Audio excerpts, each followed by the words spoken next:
On today's World Insight, in the wake of Washington's Operation Midnight Hammer, which targeted Iran's nuclear facilities in Fordo, Natanz and Isfahan, the Middle East faces its most dangerous escalation in decades. Is America containing a nuclear threat or unleashing one?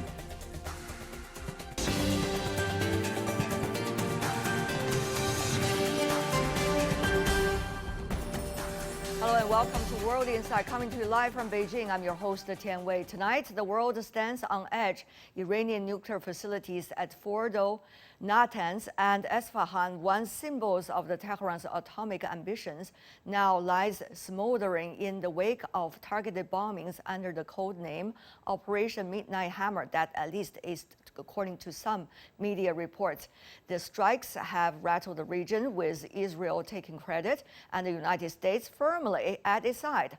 But this isn't just another military campaign. These were nuclear sites, and the risk of radiation leaks, environmental catastrophe, and open regional war has never left more real. And here is how the three key players, the US, Israel, and Iran, responded.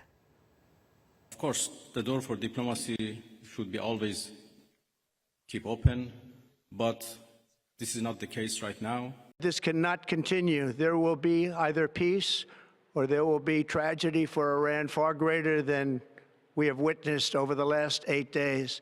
Congratulations, President Trump. Your bold decision to target Iran's nuclear facilities with the awesome and righteous might of the United States will change history. Despite of the rhetoric coming from some political leaders, global reactions reflect deepening alarm. UN Secretary General Guterres condemns the bombings as a dangerous escalation, threatening global security. China strongly condemns U.S. attack on Iran, said Chinese Foreign Ministry spokesperson. EU leaders push for dialogue. Russia accuses the U.S. of starting a new war, while Arab states demand de-escalation as militant groups mobilize. With Iran vowing revenge and the U.S. entrenched in a widening conflict, two critical questions loom. So what would direct American military intervention mean for the Middle East? And if diplomacy collapses and red lines vanish, which is likely, what catastrophe chain reaction is likely to follow? Let's loop in our panelists. To unpack what this moment means for the Middle East, for global security, and America's role in the conflict, I'm joined in Beijing by Zhou Bo, Senior Colonel and Senior Fellow from the Center of International Security and Strategy from Tsinghua University. In Shanghai, Joseph Gregory Mahoney, Professor of East China Normal University. And in Damascus, Talib Ibrahim, political analyst and Middle East expert based in Syria. Gentlemen, thank you so much for joining us. Now, according to the latest news coming from Press TV, which is based in Iran, Iranian Major General earlier suggested that the country's parliament has reached a conclusion that the Strait of Hormuz should be closed. But now, for the moment, the action has not been taken. According to the media report, the final decision will lie with the Supreme National Security Council of Iran. Once again, that is a source coming from the Press TV based in Iran, talking about the possible closure of Hormuz. Now, your immediate response, Professor Ibrahim.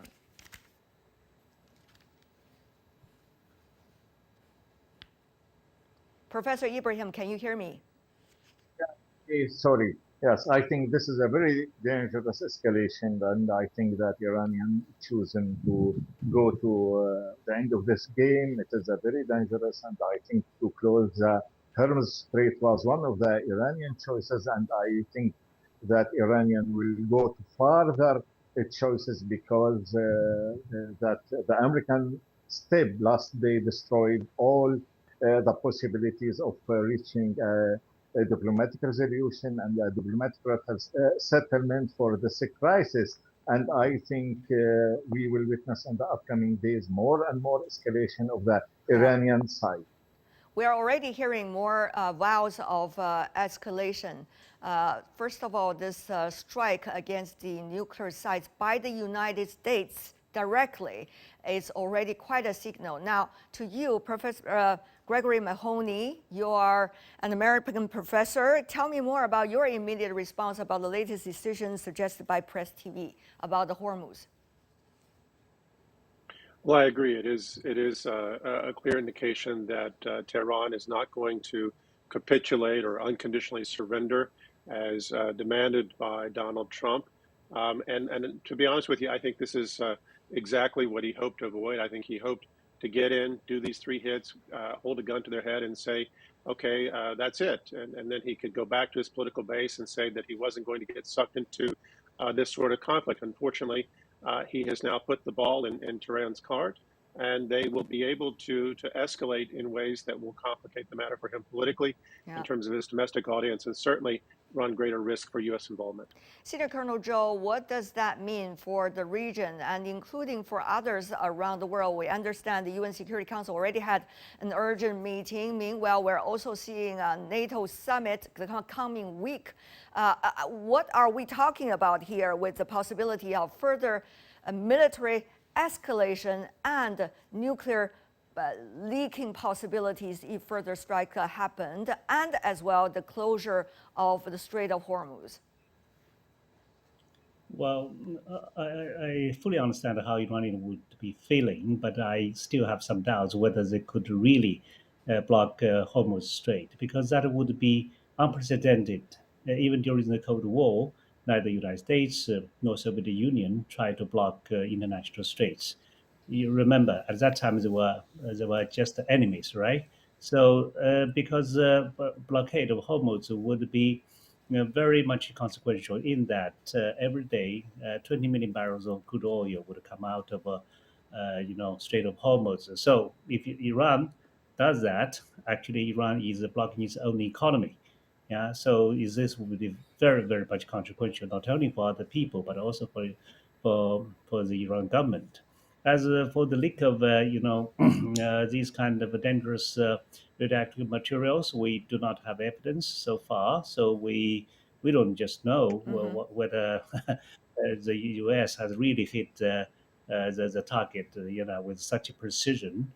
So all this remain to be seen. But as a result, of course, this is unprecedented in the Middle East. Right. The ramification is still, boiling. So we don't know the result. But Right. apparently, the U.S. right now is involved in 2 wars at the same time. That actually would very much affect the prescribed ambition to come to the Indo-Pacific, to focus in this region, because that's was said to be the top priority.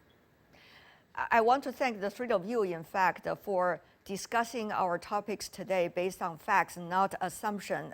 I really appreciate that. Having said that, though, it is already a fact that the U.S. has entered this war, quote unquote, against Iran directly. That is at least the title used by some of the leading media organizations in the headlines. So obviously, Professor Mahoney, a president of peace. For his very first term, he was the very first U.S. president, didn't start a war during his first term. Now, actually has went directly into a military conflict. What does that say? Well, I think we have to be cautious. I think a lot of what he did in Trump 1.0 set the table for the things that we're seeing now in terms of his posturing towards Iran, blowing up the previous agreement, and moving to position Israel for several of the things that it did that came after. But I think the bottom line is that the U.S. Has proven once again that it does not negotiate diplomatically in good faith, and will opportunistically attack those who act contrary to U.S. directives. And I think this attack once again demonstrates that any country that negotiates with the U.S. on any matter, whether related to trade, security, climate change, global health, and so on, does so at considerable risk. And this is why the responses that we've heard from the G7 members and other U.S. allies who are calling for Iran to come back to the negotiating table are completely disingenuous, above all because Trump has made it clear that there's no negotiation. The only acceptable response to him is complete surrender. So the bottom line is he didn't just bomb Iran, he bombed the negotiating table, he bombed international law, and he bombed his own promises to avoid these kinds of attacks on other countries. And the risk here for further escalation is very, very high. Professor Ibrahim, how do the players and stakeholders in the Middle East are thinking about this? I mean, they are pretty torn in a way because they differently have an interesting relationship with the country of Iran, but at the same time, they do not want the conflict in the region to escalate much. So at this moment, what does Washington's action directly go militarily against Iran say to the regional players? I think this is a very bad message from the United States because all the regional players except Israel, they want peace and they want to improve their economy. Now Iran has a good relations with Saudi Arabia, with Qatar, with the United Arab Emirates, and with Turkey, with all regional players except Israel. And I think that Benjamin Netanyahu now, who became a war maker in the Middle East, and he is the only one, he is the only man in the Middle East who wants this war. And this is a terrible mistake by the United States of America, while the American president is talking about peace and about ending the era of war in the United States policy. Now he's launching a very, very big war, and no one can expect what will happen next day. And I think that we are very close to a regional or maybe a world war. This is a terrible mistake, and all regional players are very much anxious, and they want to see an end to this military escalation and to come back to the negotiation table. And I hope that, personally, I hope that will happen, because think about the consequences on the international economy, in the international security, and in the international I see. world order. What happened after that? Indeed. Senior Colonel Joe, earlier we saw the Iranian foreign minister talking to the foreign minister of some of the leading European countries.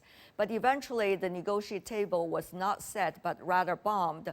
Meanwhile, we also see China coming out condemning directly, very clearly, by the foreign ministry spokesperson about the actions taken by the United States. Now, your reaction to all of this? Oh, I think the Chinese government rightly condemned this, right? But I think that is definitely needed. But apart from that, probably there aren't many things that we can do. China used to be part of the JCPOA, which actually have basically reached a kind of a deal, but Trump actually did destroy that. So During that his is a first pity. term.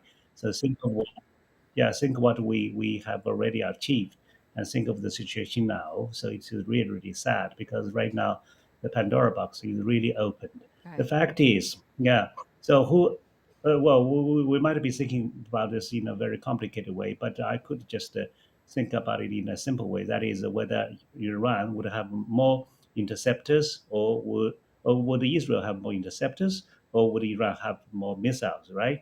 It is highly unlikely that Israel can just conquer Iran on land, because actually they are separated by several countries. And then would the United States send troops to set foot on Iran? Of course, it is impossible.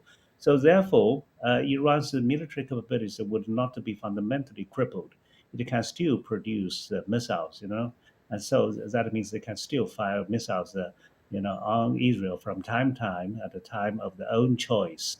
So that is a kind of a Pandora box already opened. We don't know where they're going, but that is the situation. Yeah, Senior Colonel Joe, I want to ask you further, because this is not just any military conflict. It has a lot to do with the nuclear security that we are talking about, nuclear safety as well. Today, we heard the so-called claim of success by the Trump administration bombing the Fordo and some of the other areas without giving details as to what the result is. Now, we also know Iran at this moment, its contact with the rest of the world seem to be the least at its level. So how much usually it takes for the rest of the world to understand what exactly is going on, and how do you see some of the military weapons used by the United States during this round of strikes is likely to do, given its publicly known functions? Well, you see, Iran is fundamentally different from DPRK. DPRK said that they would want to develop a nuclear bomb even if they have to eat grass. But from the very beginning, Iran did not say that they're going to develop a nuclear bomb. And they insist that it is for peaceful use. But of course, there are some doubts about it. Why? Because Iran is not a country short of energy, right? Because Iran is a large exporter of oil. So why would they just develop, nuclear energies? So there are some natural doubts about it. And even the Khamenei actually many years ago has actually made a decree saying that to develop a nuclear bomb is against Islam, right? So there is also kind of a sincerity. It seems to be kind of sincere in what he said. So, so that is why Iran has been Right. denying all this. But it seems that Americans' military operation uh, is very successful. So, of course, we have to wait and see. But anyway, so would snowball in the region, right? Right. Because Of course, at people this have moment, been we also know there are conflicting, a judgment as to where Iran is in terms of quote unquote developing nuclear weapons, because IAEA reports certainly suggest that it is not yet the case and not that close to the case. Meanwhile, the intelligence official in the United States, in Washington, is suggesting similar. Well, the U.S. president is arguing against everybody with this military action. But the question really is, with the weapons being used, the public known functions, how much will they be able to penetrate the ground of some of the nuclear facilities, which we know is very much buried further into the ground? So, Senior Colonel Zhou, I know it takes a lot of specific expertise to make that judgment, but just from your perspective as a military expert, what do we need to know in order to have a final judgment? Well, you see, apparently Israel doesn't have B-2 bombers, and Israel doesn't have the Yeah. bunker buster bomb, right? So for that means to destroy the facility deep down there in Fordo, Yeah. the United States has to send the pilots to do it themselves, and they have to throw in, yeah, the 30,000 pounds bomb, almost on the same targets. Yeah, so that is why they actually have sent, six B2 Yeah. on the 12 sorties to strike on it. Yeah, Right. this is only something they can achieve. Well, of course, it's a very complicated operation. We know there are a lot of details that actually would have something to do with the eventual result. We'll see how news will eventually come out regarding that. To you, Professor Ibrahim, about the region, we also know Iran at this moment, its allies like Hezbollah and Houthis already vowed to respond and also to retaliate. What does that mean with these kind of reactions and also the stakeholders in the region to the whole Middle East? After all, there's also the Gaza conflict that is ongoing. I think there will be a great escalation. And as I said to you, I am very much worried about a very, very big regional war, which will extend from Yemen to Lebanon to Iran. And will be the greatest operation, military operative field in the history of the United States and even in in our century. So I think that Hezbollah and Houthi will help Iran, and they will launch their missile against Israel if they receive any sign from the Iranian side. And I think that now not only those, I think about the pro-Iran Iraqi military forces who are working inside Iraq, think about Syria. So all the region will go to unknown location and to unknown position after the strike. Yeah. And this is why, because of the policies of Donald Trump.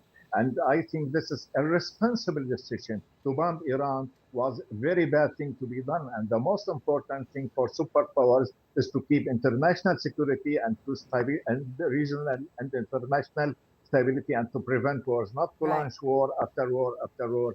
And we are very much worried about our future, especially as a Syrian. I I witnessed war and I am praying every day to see in for any war in the world and to begin a new era of cooperation and coexistence with other Well, I'm nations, afraid you're other going to be people. disappointed at this moment. Yes, indeed. Professor Mahoney, on the other hand, what do you think this could mean for the region, which is already plagued by conflicts and also refugees, you name it, as a result of the Gaza conflict? Well, unfortunately, this conflict is distracting us once again from what's happening in Gaza. There were more reports on Israeli attacks on aid workers today. It's distracting people from the conflict in Ukraine. And certainly, we now run the risk of Iranian retaliation. We've already seen Iran retaliate with strikes against Israel, multiple volleys in close intervals overnight. We've heard experts saying that this won't end quickly, that both Iran and Iranian proxies can strike U.S. targets. And it's unlikely that the Iranians will or even can politically and militarily speaking capitulate per Trump's demand. So I think that we're going to see this continue. Now, I'd like to pick up on one of the questions you asked Colonel Bowe a moment ago, and that is with regard to the assessment of whether or not the U.S. was able to destroy these sites. And I think it was very telling that in the immediate aftermath, right after the planes had left Iranian airspace, Trump was giving reports that the sites were completely destroyed. And I think we have to take that with a grain of salt, that we can't be sure. It usually takes more time. It takes satellite views and studies to determine whether or not those sites were in fact destroyed. But additionally, there are now reports that there were a number of unusual activity at the Fordo site ahead of the bombing, that there were a large number of trucks. And it may be possible that Iran moved all of its assets out of the Fordo and perhaps other areas to safer locations. And so if U.S. intelligence or Israeli intelligence comes to that conclusion, then we may say additional attacks on other parts of Iran, because they may start chasing these materials around, trying to destroy them. Right. Senior Colonel Joe, now we know that the Iranian foreign minister is still traveling around the world, for example, going to Russia and also talking to other UN Security Council members as well. Now, what do you expect that this round of diplomatic talks likely to achieve, or provide us with any clues about what's next? Well, certainly Iran can get a lot of sympathies from around the world, but that would not work really. The central question is whether this kind of a military strike on Iran would actually prevent Iran from becoming a nuclear weapon state. The answer is probably not, because first of all, Iran might just walk away from NPT treaty. And you see, nuclear technology actually is not something new. China even could develop a nuclear weapon in 1960. Now this is the 21st century. If they are, determined, like DPRK, eventually I believe it is highly unlikely that they could still develop a nuclear bomb. So by that time, then, so what have we been doing? Yeah, people will have to answer this question. Right. One of the things I want to also have the views of Professor Ibrahim from the region as well on this. I think Iran has the right to have its peaceful nuclear technology, and I think it's the right for any nation. And Iran is like other nations, want to improve its economy and to improve its infrastructure by using this technology, not by using the nuclear weapons at all. But what is happening now is very much different from what we used to see. And I think now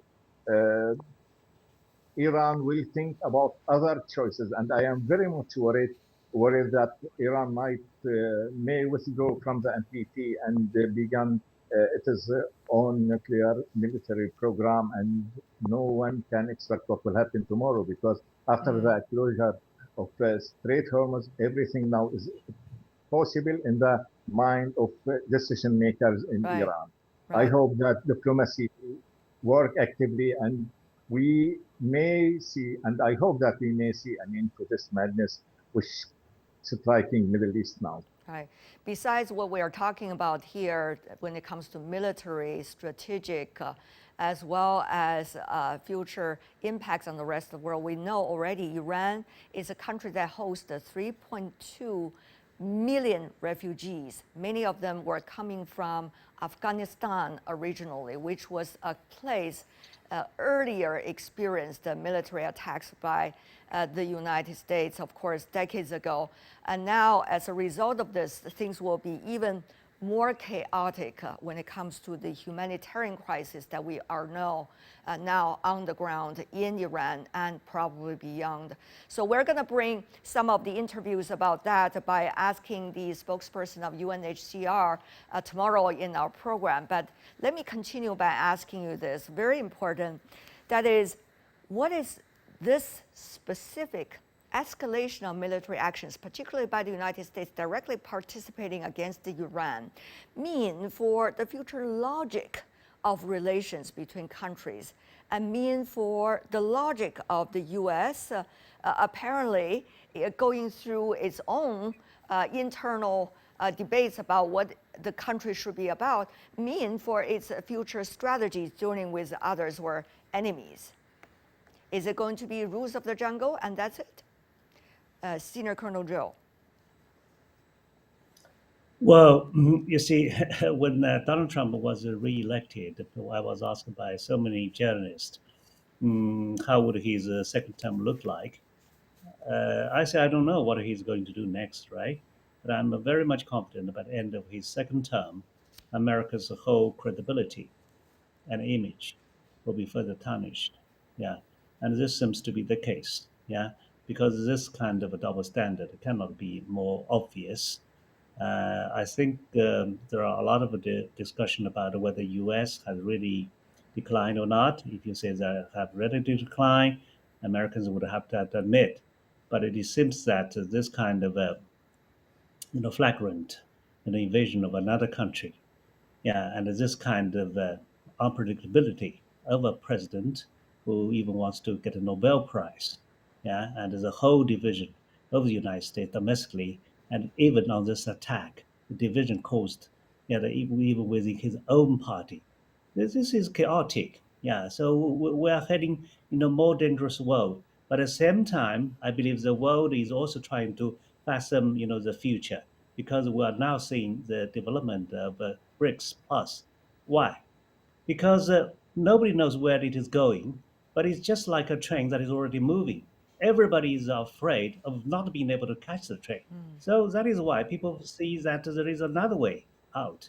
So that is why this kind of organization are becoming more attractive. And that tells where the world international order is moving. It is shifting toward this region. We are reaching the end of our show today, but I really want to thank the three of you for sharing with us your insights based on the facts we know. Senior Colonel Joe Bo, Professor Mahoney, Professor Ibrahim, thank you. And that's all the time we have for today. If you'd like to know more, search World Insight or check out our YouTube channel. Follow us on X and Facebook. I'm Tian Wei. On behalf of the team, thanks for being with us. Bye.